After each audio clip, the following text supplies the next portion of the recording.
நான் இன்றைக்கி சொன்னால் நிறைய பேர் நம்ப மாட்டாங்க. நான் வெறும் 12th தான் படிச்சிருக்கேன். இன்ஃபேக்ட் 12th ஒரு 2 அட்டெம்ப்ட் வச்சுருக்கேன். ஃபஸ்ட்டு ஜாப் வந்து டீ ஜாப் அப்படின்ற ஒரு கம்ப்யூட்டர் சென்டரில் 750 ருபீஸ்க்கு ஜாயின் பண்ணேன். ஸோ மற்றவங்க வந்து கண்டிப்பாக உங்களோட வாழ்க்கையை வாழ முடியாது. அதனால் நீங்கள் உங்களோட வாழ்க்கையை வாழுங்க. That is the most important thing. என்னோடய கம்பெனி வெர்ஜீனியாவில் இருக்குது, இந்தியாவில் ஐடி பார்க்கில் இருக்குது. எங்களோட கம்பெனி இப்போ ஒரு $1 மில்லியன் கம்பெனி. எஜுகேஷன் கிடையாது, பெரிய பேக்ரவுண்ட் கிடையாது, பணம் கிடையாது, எக்ஸ்பீரியன்ஸ் கிடையாது. இது எல்லாமே என்னால் கெயின் பண்ண முடிஞ்சது எப்படின்னா, ஒரு step you take your steps. நான் இன்றைக்கி சொன்னால் நிறைய பேர் நம்ப மாட்டாங்க. நான் வெறும் 12th தான் படிச்சிருக்கேன். இன்ஃபேக்ட் 12th ஒரு 2 அட்டெம்ப்ட் வச்சுருக்கேன். என்னோடய ஃப்ரெண்ட்ஸோ ரிலேட்டிவ்ஸோ சொன்னது எல்லாமே, நீ கிராஜுவேஷன் முடிக்காமல் படிக்காமல் நீ என்ன பண்ண போகிற வாழ்க்கையில் அப்படின்னு சொல்லி கேட்டுருந்தாங்க. இன்றைக்கி அமெரிக்கா வெர்ஜீனியாவில் எனக்கு ஒரு ஆஃபீஸ் இருக்குது. அது மட்டும் இல்லாமல் இந்தியாவில் ஐடி பார்க்கில் ஒரு ஆஃபீஸ் இருக்குது. I'm Saravanan Nagaraj, CEO and founder of வேனன் ஆன்லைன் சர்வீசஸ். நான் பிறந்து வளர்ந்தது எல்லாமே விருத்தாச்சலம். அங்கே தான் படித்தேன். 5th ஸ்டாண்டர்ட் வரையும் மெட்ரிகுலேஷனில் படித்தேன். அதுக்கப்புறம் ஸ்டேட் போர்டுக்கு மாறினாங்க. அதுக்கப்புறம் வந்து செயின்ட் ஜோசப் கடலூரில் படித்தேன். அதுக்கப்புறம் வந்து எங்கள் அப்பா ஃபைனான்ஷியலாக பிஸ்னஸில் லாஸ் ஆனதுனால திரும்ப வந்து டேனிஷ் மிஷன்னு வந்து லோக்கலில் ஒரு ஸ்கூலில் சேர்த்தாங்க. ஆக்சுவலாக அங்கேயும் மாதம் ஃபீ பே பண்ண முடியலன்னு சொல்லிட்டு திரும்ப கவர்மெண்ட் பாய்ஸஸ் ஸ்கூலில் நான் என்னோடய 11th and 12th அங்கே முடித்தேன். அப்பா பண்ணது வந்து பிஸ்னஸ்ஸு, சைக்கிள் கடை வச்சுருந்தார். அதுக்கப்புறம் வந்து ட்ராவல் ஏஜென்சி ரன் பண்ணிகிட்டு இருந்தார். நான் ஒரு 8th படிக்கிறப்போ பிஸ்னஸ் வந்து ரொம்ப ஒரு மோசமான நிலைமையில் போயிடுச்சு. ஸோ ஒரு 10th 11th எனக்கு தெரிஞ்சிச்சு ஆக்சுவலாக திங்ஸாக ரொம்ப டிஃபிகல்ட்டாக இருக்க போகுது அப்படின்ற ஒரு ஐடியா எனக்கு வந்துடுச்சு. 11th படிக்கிறப்போ எனக்கு வந்து அப்போ தான் ஃபஸ்ட்டு வந்து கம்ப்யூட்டர் எனக்கு இன்ட்ரடியூஸ் ஆச்சு. ஸோ பாய்ஸஸ் ஸ்கூலில் படிக்கிறப்போ எவ்ரான் கம்ப்யூட்டர் சென்டர்னு சொல்லிட்டு கவர்மெண்ட் கம்ப்யூட்டர் ட்ரைனிங் வந்து கொடுக்க ஆரம்பித்தாங்க. அதில் தான் ஃபஸ்ட்டு நான் கம்ப்யூட்டரே பார்த்தேன். அதுலேருந்து வந்து ஓகே எனக்கு வந்து ரொம்ப கம்ப்யூட்டர் பிடிச்சிருச்சு. சரி ஓகே நான் வந்து இன்னும் அதிகமாக கற்றுக்கணும்னு சொல்லிட்டு NIITயில் ஜாயின் பண்ணேன். NIITயில் ஜாயின் பண்ணப்போ வந்து அது நான் வந்து NIITயோட பிள்ளை அப்படின்னு சொல்லுவாங்க.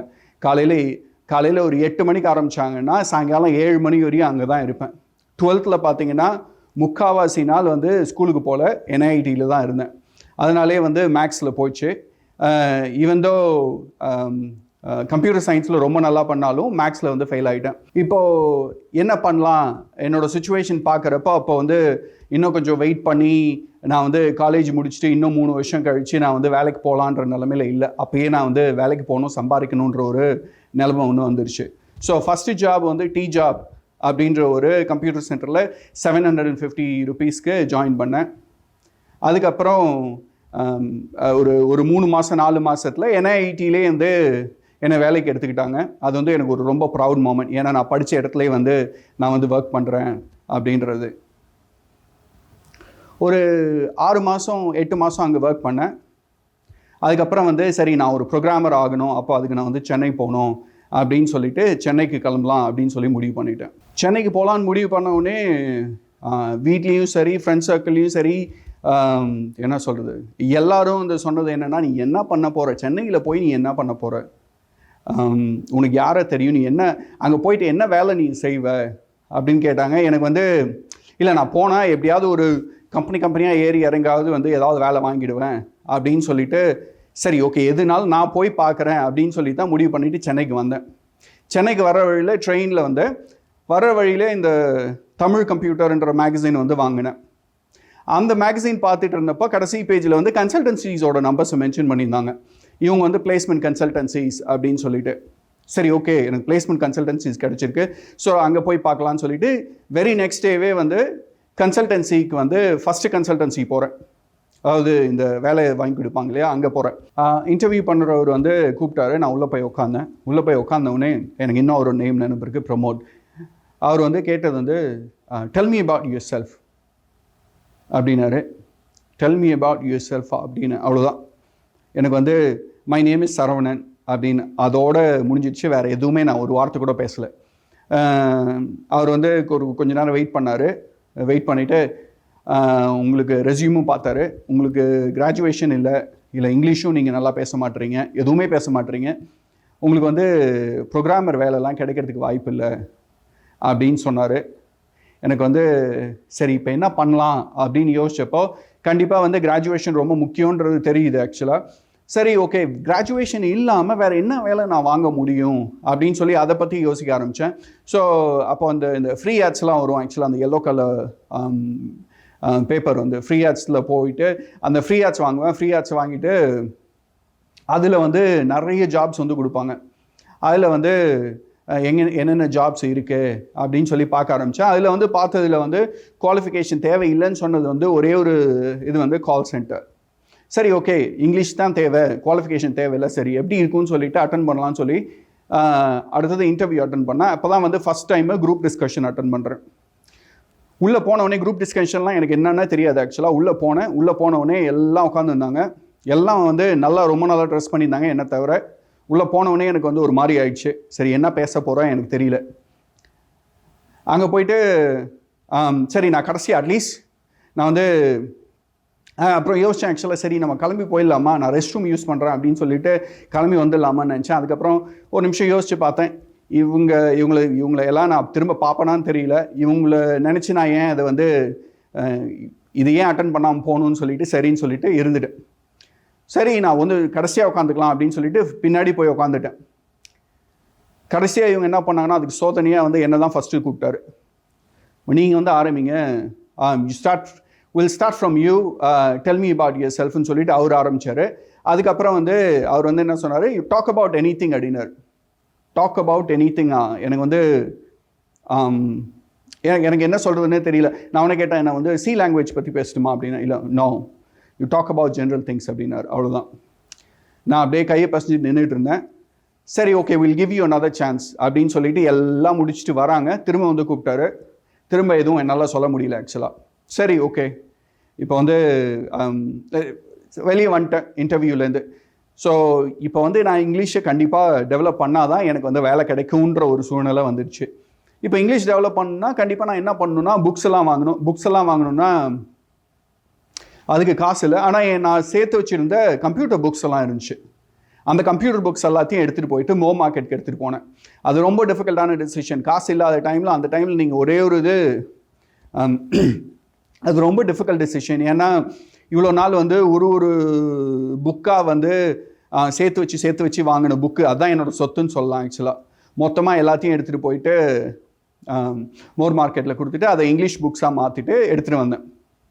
அப்போ தான் வந்து டிக்ஷனரிஸ், இந்த சின்ன சின்ன புக்ஸு, சென்டென்ஸ் எப்படி மேக் பண்ணுறது அப்படின்ற இருக்கிற புக்ஸ் எல்லாம் வாங்கிட்டு வந்ததுக்கப்புறம் கொஞ்சம் கொஞ்சமாக அது வந்து இந்த புக்ஸ் மட்டும் வாங்கிட்டு வந்தது இல்லாமல், சரி ஓகே வேறு யாருக்கிட்டே பேசினா கொஞ்சம் இம்ப்ரூவ் ஆகும் அப்படின்னு சொல்லிட்டு லைப்ரரியில் போய் உட்காந்துருப்பேன். லைப்ரரியில் போய் உட்காந்தேன்னா யார் இங்கிலீஷ் புக்கு படிப்பாங்க அப்படின்னு சொல்லி பார்த்துக்கிட்டே இருப்பேன். யாராவது இங்கிலீஷ் புக்கு படித்தாங்கன்னா அவங்க பக்கத்தில் அப்படியே போய்ட்டு உட்காந்துட்டு அப்படியே கொஞ்சம் நேரம் பார்த்துக்கிட்டே இருப்பேன். அவங்க அப்படியே திரும்பினாங்கன்னா, இந்த மாதிரி நான் வந்து இங்கிலீஷ் கற்றுக்கணும்னு நினைக்கிறேன், நீங்கள் இங்கிலீஷ் புக் படிச்சுட்டு இருக்கீங்க அப்படின்னு சொல்லி நிறைய பேர்கிட்ட கேட்பேன். சில பேர் ஓகே சொல்லுவாங்க, பேசுவாங்க. சில பேர் வந்து ஒரு மாதிரி என்ன சொல்கிறது, ஒரு அன்கம்ஃபர்டபுளாக ஃபீல் பண்ணுவாங்க, ஒரு எம்பாரஸ்மெண்ட்டாக இருக்குன்னு வச்சுக்கோங்களேன். ஸோ அப்படி எனக்கு ஒரு ஃப்ரெண்டு கிடைச்சார். அவரு தான் வந்து என்னோடய குருவாக இருந்தார் கொஞ்ச நாளைக்கு. அவர் வந்து ஒரிசா. அவருக்கு வந்து தமிழ் தெரியாது, எனக்கு வந்து இங்கிலீஷ் தெரியாது. ஸோ 2 பேரும் வந்து எப்படியா இருந்தாலும் கம்யூனிகேட் பண்ணணும்னா ஒரே ஒரு மீடியம் வந்து இங்கிலீஷ் தான். ஸோ அவருக்கு வந்து குரு தட்சணையாக வந்து டெய்லியும் வந்து ஒரு சமோசா ஒன்று வாங்கி கொடுப்பேன். அதுக்கப்புறம் அவர் வந்து வீட்டில் கொண்டு போய் விடுவேன் ஆக்சுவலாக. ஸோ அவர் ஒரு 4 மணிக்கு போல் லைப்ரரி வந்தாருன்னா அவரோட பேசிக்கிட்டு ஒரு சமோசா ஒன்று வாங்கிட்டு அதுக்கப்புறம் திரும்ப வந்து வீட்டுக்கு போவோம். ஸோ ஒரு 1.5 மணி நேரம் எனக்கு கிடைக்குன்னு வச்சுக்கோங்களேன் ஒருத்தவங்கள்ட்ட இங்கிலீஷில் பேசுகிறதுக்கு. ஸோ அது வந்து எனக்கு அது ஒரு பெரிய வரப்பிரசாதமாக இருந்துச்சு. அதுக்கப்புறம் நான் வந்து கிளாஸ் சேரணும். அதுக்கப்புறம் இன்னொரு இன்டர்வியூ அட்டன் பண்ணப்போ அவங்க வந்து கிளாஸும் நடத்துகிறேன் அப்படின்னு சொன்னாங்க. உங்களுக்கு வந்து இங்கிலீஷ் ரொம்ப மோசமாக இருக்குது, நீங்கள் ட்ரைனிங் எடுத்துக்கிட்டிங்கன்னா உங்களால் இம்ப்ரூவ் பண்ண முடியும். ட்ரைனிங்க்கு அப்புறம் நாங்களே வந்து அது பிளேஸ்மெண்ட் கன்சல்டன்சி வித் ட்ரைனிங் அவங்களே வந்து ரெக்கமெண்ட் பண்ணுறேன் அப்படின்னாங்க. சரி ஓகே, இது நல்லா இருக்கு. இவங்க வந்து இங்கிலீஷில் பேசுறது மட்டும் இல்லாமல் அமெரிக்கன் ஆக்சன்ட்லாம் வேறு பேசினாங்க. எனக்கு வந்து அப்படியே ஓகே, நான் இங்கே தான் படிக்க போகிறேன், எனக்கு இன்னும் ஒரு 3 மாதத்தில் இங்கிலீஷ் எல்லாம் அப்படியே பிச்சு உதற போகிறேன் அப்படிலாம் நினச்சி தான் அங்கே ஜாயின் பண்ணேன். ஆக்சுவலாக அங்கே ஜாயின் பண்ணல. அங்கே 3 மாதத்தில் வந்து இங்கிலீஷ்லாம் செம்மையாக பிச்சு உதற போகிறேன் அப்படிலாம் நினச்சிட்டு இங்கே ஜாயின் பண்ண போகிறேன் அப்படின்னு முடிவு பண்ணிட்டேன். வீட்டுக்கு வந்து கேட்டேன். வீட்டில் வந்து காசு இல்லை. ஆக்சுவலாக அது எனக்கு நல்லாவே தெரியும். அட்லீஸ்ட் ஏதாவது ஒரு விதத்தில் வந்து புரட்டி கொடுத்துருவாங்க அப்படின்ற ஒரு நம்பிக்கையில் கேட்டேன். அது வந்து 1 மாதம் ஆச்சு, 2 மாதம் ஆச்சு. காலையில் ஏஞ்சினா நான் தான் ஃபஸ்ட்டு எழுந்திருப்பேன். ஏஞ்சி கேலண்டரில் எழுதி வச்சுருவேன், இது மாதிரி எனக்கு 4000 ரூபாய் வேணும். 4000 ரூபாய் இருந்ததுன்னா நான் இங்கிலீஷ் கற்றுக்கிட்டேன்னா இமீடியட்டாக வந்து 40,000 ரூபாய் சம்பாதிப்பேன் அப்படின்னு சொல்லி எழுதி வச்சுருவேன். எங்கள் அப்பா வந்து அவர் தான் கேலண்டர் கிழிப்பார், அதனால் அவர் பார்த்துட்டு டெய்லியும் அதான் பண்ணுவார். இல்லை, அந்த சுச்சுவேஷனில் இல்லாதனால பண்ண முடியல. நான் ஒரு 6 மாதம் வெயிட் பண்ணேன். சரி, 6 மாதத்துக்கு அப்புறம் வந்து இப்படியே போயிட்டு இருந்துச்சுன்னா நான் என்ன பண்ண போகிறது அப்படின்னு சொல்லிட்டு நான் சரின்னு சொல்லி திரும்ப அதே சென்டருக்கு போனேன். சென்டருக்கு போயிட்டு நான் வந்து இங்கே ஜாயின் பண்ண போகிறேன். ஆனால் நான் ஜாயின் பண்ணுறதுக்கு முன்னாடி நான் இந்த ஓனரை பார்க்கணும், அவர்கிட்ட பேசிட்டு தான் ஜாயின் பண்ணுவேன். அவங்க வந்து எதுக்கு நீங்கள் ஓனரை பார்க்கணும்? இல்லை, நான் ஓனரை பார்த்துட்டதுக்கு அப்புறம் தான் நான் ஜாயின் பண்ணுவேன் அப்படின்னு. சரின்னு சொல்லி அவர் கூப்பிட்டு போனாங்க 2nd ஃப்ளோரு. போயிட்டு அவர்கிட்ட உட்காந்து நின்று அவருக்கு முன்னாடி உட்காந்துருந்தேன். இதை மாதிரி நான் இங்கே ஜாயின் பண்ண போகிறேன், ஆனால் எனக்கு காசு இல்லை அப்படின்னு. அவர் அப்படியே பார்த்தாரு. எனக்கு வந்து நீங்கள் என்ன வேலை கொடுத்தீங்கன்னாலும் நான் செய்கிறேன். காலையில் 8 மணிக்கு வரேன், சாயங்காலம் 8 மணி வரையும் என்ன வேலை வேணால் செய்கிறேன். எனக்கு வந்து நடுவில் கிளாஸ் மட்டும் அட்டன் பண்ணுறதுக்கு எனக்கு ஒரு ஆப்பர்ச்சுனிட்டி கொடுங்க அப்படின்னு. அவர் ரொம்ப யோசித்து பார்த்தாரு. இல்லைப்பா, நீங்கள் ட்ரை பண்ணுங்கள், கொஞ்ச நாள் கழிச்சு கூட வாங்க. இல்லை, நான் இங்கே கண்டிப்பாக படித்தாகணும், என்னோடய சுச்சுவேஷன் வந்து அப்படி இருக்குது, என்னால் வந்து வெயிட் பண்ண முடியாது அப்படின்னா. சரி, அவர் பாவப்பட்டு சரி ஓகே நீங்கள் படிங்க, படிச்சுட்டு நீங்கள் கோர்ஸ் படிக்கிறப்ப எப்படியாவது கட்டுறதுக்கு பாருங்கள் அப்படின்னாரு. சரி ஓகே, நான் ட்ரை பண்ணுறேன், முடிஞ்சதுன்னா நான் கட்டுறேன் அப்படின்னேன். இல்லைன்னா நான் வேலை வாங்கினதுக்கப்புறம் உடனே நான் கட்டுறேன் அப்படின்னு சொன்னேன். ஸோ அவங்க வந்து அலோவ் பண்ணதுனால நான் அங்கே ஜாயின் பண்ணிட்டேன். ஜாயின் பண்ணி அங்கே வந்து காலையில் கிளம்புனேன்னா ஒரு 11 மணிக்கு எங்கள் கிளாஸ் இருக்கும். 11 மணிக்கு போனேன்னா 11 மணிலேருந்து 12 வரையும் போகும். 12:30 மணிக்கு என்ன பண்ணுவேன்னா அங்கேருந்து கிளம்பி வேறு என்னென்ன கால் சென்டர் ஜாப் ஆஃபர்ஸ் இருக்குதுன்னு பார்த்துட்டு அந்த இன்டர்வியூஸ் எல்லாமே அட்டன் பண்ணுவேன். இந்த இன்டர்வியூ அட்டன் பண்ணதில் எனக்கு மட்டும்தான் ஃபஸ்ட்டு வேலை கிடைச்சிது. அது வந்து கால் சென்டர், டாட்டாவோட கஸ்டமர் சர்வீஸ் கால் சென்டர். அதுக்கு வந்து சம்பளம் வந்து 1800 ரூபாய். இங்கே 1800 ரூபாய் சம்பளம், 6 நாள் வேலை. ஸோ இந்த இது வந்தவுடனே வந்து எங்கள் அப்பாவுக்கு கால் பண்ணுறேன். ஆக்சுவலாக கால் பண்ணி இந்த மாதிரி எனக்கு இங்கே வேலை கிடச்சிருச்சு அப்படின்னு. எங்கள் அப்பா வந்து நான் பெட்டி ரெடி பண்ணி வைக்கிறேன், மாதம் சம்பளம் நீங்கள் வாங்கிட்டு வர்றதுக்கு அப்படின்னு சொல்லி கலாசி விட்டார். ஆப்வியஸாக எக்ஸ்பெக்டேஷன் அதிகமாக தான் இருக்கும் எல்லாருக்கும். வந்து என்ன இவங்க வந்து 1000 ரூபா 1500 ரூபா, ஊர்லேயே வந்து 2500 ரூபாய் NITயில் சம்பளம் கொடுத்தாங்க, இங்கே வந்து நான் இவ்வளோ கம்மியாக வாங்கிடுதுன்றது ஒரு தாட் அவங்களுக்கு. ஆனால் வந்து எனக்கு வந்து நான் இது ஏன் சூஸ் பண்ணேன்னா, இது மூலமாக அட்லீஸ்ட் நான் ஒரு 10 பேர்கிட்டயாவது என்னால் பேச முடியும், அதுக்கு எனக்கு சம்பளம் கொடுக்குறாங்களே அப்படின்னு சொல்லி அதை சூஸ் பண்ணேன். இப்படி இருக்க சுச்சுவேஷன்லாம் எனக்கு இன்னொரு வேலை கிடச்சிது சதர்லேண்டில் வந்து சம்பளம் வந்து 12,000 ரூபாய், பிக்கப் ட்ராப் அவங்களே கொடுத்துருவாங்க. ஸோ இது வந்து எனக்கு எப்படி சொல்கிறது, இது வந்து ஒரு பெரிய விஷயமா இருந்துச்சு. ஏன்னா ஃபைனலாக வந்து எனக்கு வீட்டுக்கு வாடகை கட்ட முடியும், அதுக்கப்புறம் வந்து நமக்கு சாப்பாட்டுக்கு பிரச்சனை இல்லை அப்படின்ற ஒரு சுச்சுவேஷன் அப்போ தான் வந்துச்சு. இந்த கம்பெனியில் தான் ரொம்ப நாள் ஒர்க் பண்ணேன். ஒரு 6 வருஷம் ஒர்க் பண்ணேன். இந்த 6 வருஷத்தில் பேசிக் லெவல் எம்ப்ளாயியாக இருந்து சீனியர் காலராக போயிட்டு, அதுக்கப்புறம் சூப்பர்வைசராக போயிட்டு, அப்புறம் டீம் மேனேஜராக வந்து ப்ரொமோட் ஆனேன். டீம் மேனேஜர் ஆனதுக்கப்புறம் ஒரு காம்படிஷன் ஒன்று நடந்துச்சு. அந்த காம்படிஷனில் என்னை வந்து யூஎஸ் காமிச்சாங்க. அந்த காம்படிஷனில் பெஸ்ட்டு சேல்ஸ் யார் பர்ஃபார்ம் பண்ணுறாங்களோ, எந்த டீம் பர்ஃபார்ம் பண்ணுதோ அந்த மேனேஜர் வந்து அமெரிக்காவுக்கு போகலான்னு சொல்லிட்டு தான் எனக்கு அமெரிக்கா காமிச்சாங்க. ஃபஸ்ட்டு அப்போ தான் வந்து அமெரிக்கா வரேன். அமெரிக்கா வந்தவுடனே எனக்கு வந்து ஒரு பெரிய ஷாக்கிங்காக இருந்துச்சு. அப்படியே கம்ப்ளீட்டாக இது வித்தியாசமாக இருந்துச்சு. வாஷிங்டன் டிசியில் தான் வந்து இறங்குறேன். இந்த ஊரே வந்து எனக்கு ரொம்ப ரொம்ப பிடிச்சிருச்சு. ஆக்சுவலாக இங்கே வந்து பார்த்தோன்னே சரி ஓகே, இங்கே வரணுன்னா இன்னும் நம்மளுக்கு வந்து எவ்வளோ செலவாகும், நம்ம வந்து காஸ்ட் ஆஃப் லிவிங் எப்படி இருக்கும், இங்கே ரெண்ட் எவ்வளோ இருக்கும், இப்போ சாப்பாட்டுக்கு ஒரு வேலைக்கு எவ்வளோ இங்கே செலவாகும் அப்படின்லாம் வந்து ஃப்ரெண்ட்ஸுங்கள்ட்ட கேட்டுட்டு இருந்தேன்னு வச்சுக்கோங்களேன். இங்கே இருந்தவங்கள்ட்ட எனக்கு ஒரு ஃப்ரெண்டு கிடைச்சாங்க, கிறிஸ்டியானான்னு சொல்லிட்டு.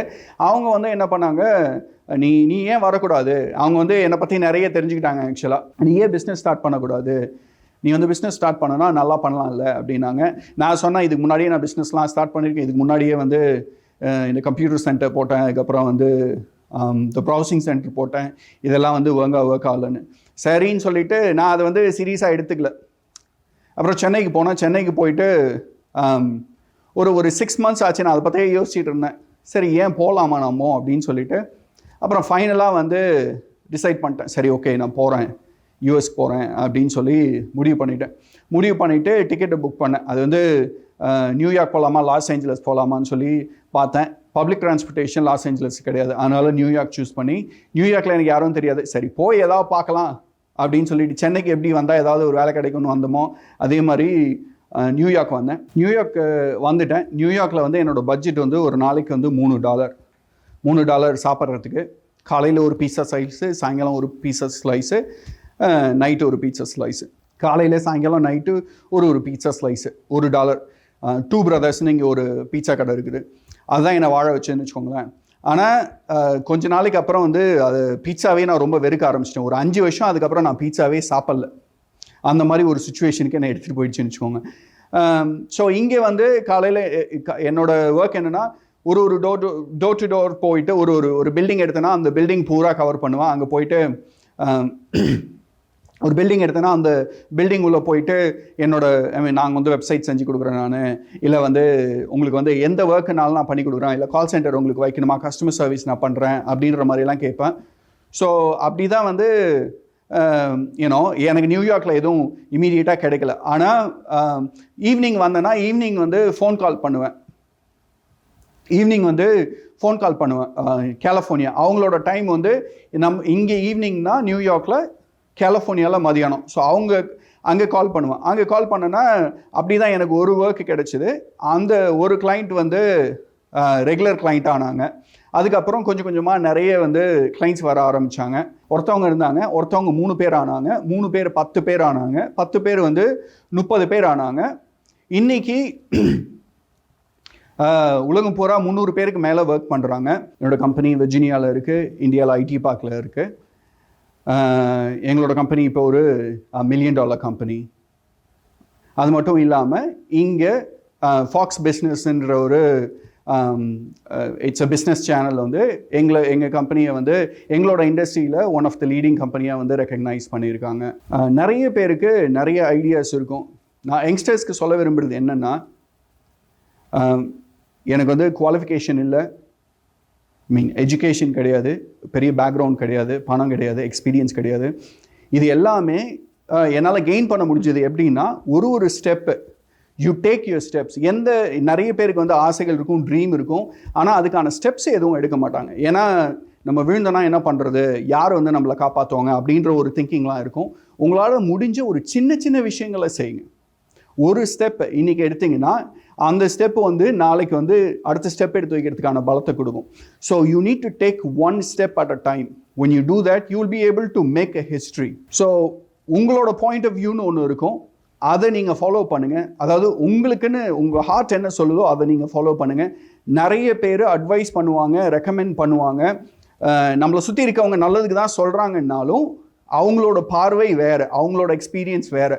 உங்களோட பார்வை, உங்களோட எக்ஸ்பீரியன்ஸ் வேறு.